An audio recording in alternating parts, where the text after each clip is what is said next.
House, the big, beautiful bill, whatever it's been renamed, because they struck the name from the Senate.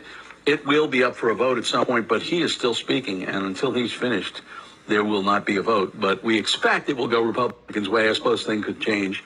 Let's bring into the conversation former Congresswoman, Republican Barbara Comstock, who is the national chair of Our Republican Legacy. You find her at Barbara Comstock. Congresswoman, welcome. Thanks for being on the show today. Good morning. Good to be with you. I'm curious about, before we get into the merits or demerits of this big bill, I'm curious about, you went through, I think you were there during the discussion over whether or not to undo the Affordable Care Act, and there was this moment when John McCain in the Senate had gone up and done thumbs down, but I'm sure there was a lot of pressure. Give us a sense of what it's like when you're on the receiving end of leadership and a president who are trying to tell you that you need to vote a certain way, and what kinds of arguments are being made to those holdouts for something like this. Yeah, sure. It's not a lot of fun. You campaigned on certain things, and you want to make a bill good or better, and in the case of Republicans, they had campaigned on repealing and replacing Obamacare, having a better health care system. One of the things that they campaigned on is that you would protect pre-existing conditions, and the bill that Republicans put forward did not do that. So there was a group of us who said we would not support a bill that didn't do that. So there were 17 of us who did not vote for the House version of that. And we got a lot of pressure on it. And I remember, the vice president came in at one point. It did have protection for pre-existing conditions. And I said, listen, if that's the bill that is, this is like on a Tuesday. And I said, if that's the bill that exists on Friday when we vote on it, I will vote for it. But I am not confident that that will be the bill on Friday, because the Freedom Caucus kept trying to change it, and the president listened to them, not, unfortunately, to the vice president.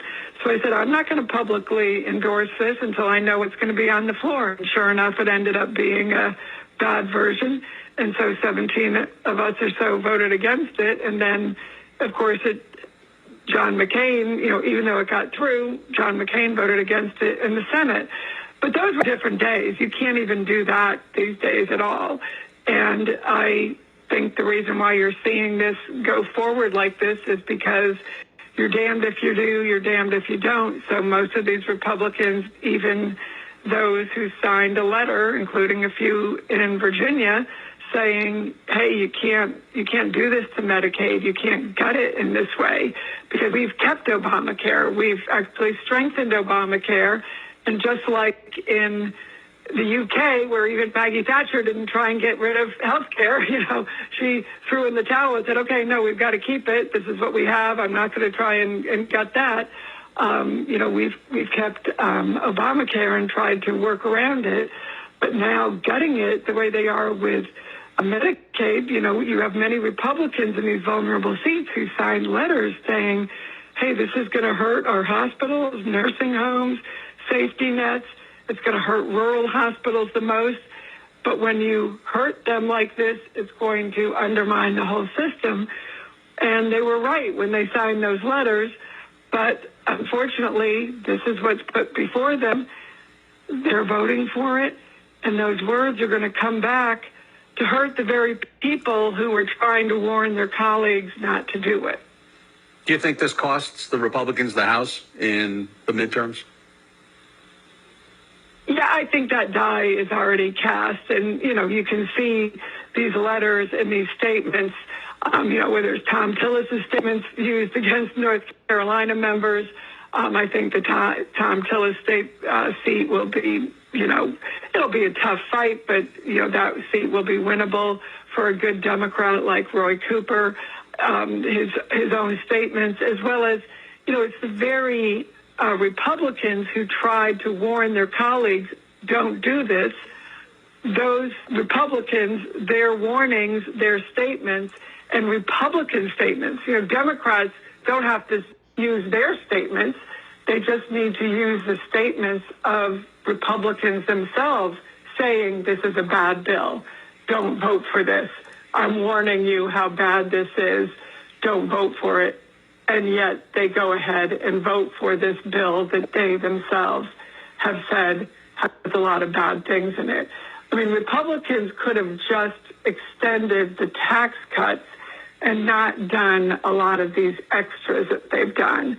You know, they could have maybe curbed back some of the tax cuts they didn't need to do, you know, the no tax on tips and a lot of these extras that they've thrown in there. They could have just extended the tax cuts and maybe even gotten, you know, some Democrat buy-in on that, because nobody would want to have a raise on the current tax rates.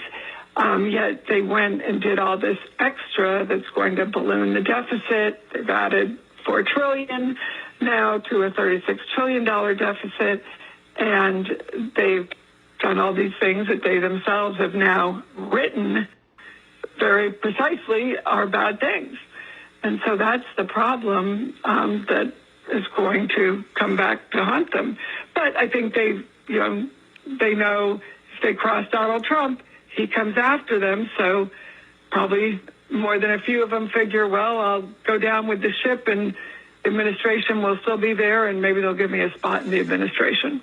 To your point there, I want you to listen to what Representative Catherine Clark from Massachusetts had to say. She's part of Democratic leadership. She was on MSNBC and talking about the bill. And is it possible that the President of the United States does not understand what is in the legislation he is currently jamming through the U.S. House of Representatives?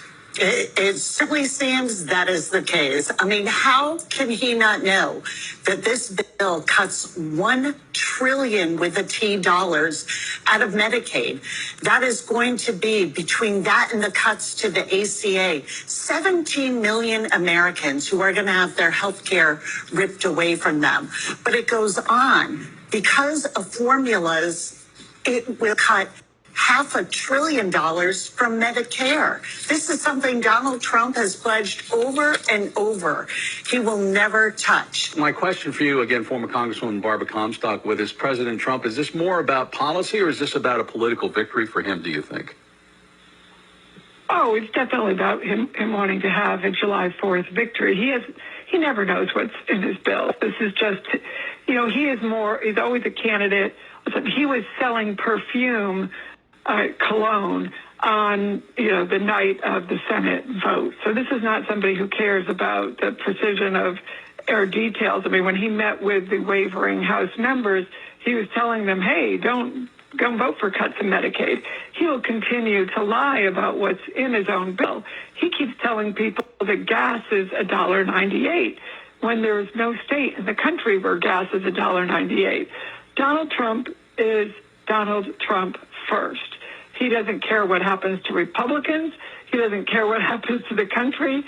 He ran for re-election to stay out of jail and to enrich himself. And he is making billions since he has gotten in there, getting himself a plane, making money. The entire family is, enriching themselves, every week with some new scam. And this is what it's all about. And it's sad to see, even, what were thought as good Republicans going along with this instead of doing what's right for their constituents and for the country. And when you see what's going on with something like Ukraine and cutting off the money when Ukraine has done everything we've asked them for, and they've never asked us to put anybody's life on the line. They are fighting it for Europe, for us, so that we don't have to fight the fight. Yet the one person Donald Trump has never said a cross word about is Putin. And he, this is the person he answers to all the time and is always in line with is Putin. And it is very dangerous for our national security what he is doing there. And that's ignored while this whole battle is going on this. I'm not going to call it the silly name, the childish name that they call it, because every time I hear all these people get up and with their cultish, fixation on, the kindergarten name of this bill, it just is sad to see people line up and do what they know is not good for their constituents when they could have had a much better bill that did good things, extending the tax cuts in ways that would have been better for business, for their constituents, without doing the kind of damage that this bill is doing for debt. I mean, we're not even getting into things like the tariffs, there's certainly not 90 deals in 90 days, and even the deal they just did with Vietnam is, an ally that we're hurting ourselves, and that's why we don't have any rate cuts yet, and people can't buy homes, and the home building industry isn't moving forward because we still have such high interest rates. And, we can't, and home buying gets, so we lower interest rates, you're not going to see a vital industry moving forward because it's too hard to buy things in this country. And that's why we had, we did not have growth in the first quarter when it was expected that we were on path before Donald Trump to have good growth in the first quarter. Instead, we have stalled. We'll let it go there, and we will continue on and follow and see what happens in the House. Former Congresswoman Barbara Comstock, thanks for being on the show. Thank you. Representative Barbara Comstock, former Republican Congresswoman from Virginia, joining us. At Barbara Comstock is where you will find her. By the way, she was just talking about growth. Interesting number